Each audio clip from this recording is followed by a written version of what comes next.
স্বরচিত কবিতা বীরের বেশে হাদি। হ্যামিলনের বাঁশিওয়ালা হয়ে এসেছিলে এই বঙ্গদেশে মাটির টানে। তোমার উদ্যম সাহসিকতায় পেয়েছি নতুন ভাবে কথা বলার স্বাধীনতা। বজ্র কণ্ঠে সুরে ভেসে ওঠে প্রতিটি মানব জীবনের ইতিহাসের পাতায়। ভুলে থাকতে চেয়েও ভুলতে পারি না, চোখের দুটি পাতা নীরবে করছে কান্না। এই হাদি, কোথায় তুমি? আবার আসো এই বাংলায়।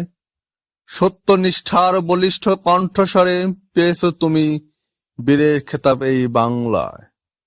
তুমি তো করনি কারো কাছে মাথা নত, পাহাড় পর্বত সিংহের মতো দাঁড়িয়ে আছো সত্যনিষ্ঠাবান কান্ডারি হয়ে 18 কোটি হৃদয়ের স্পন্দনে।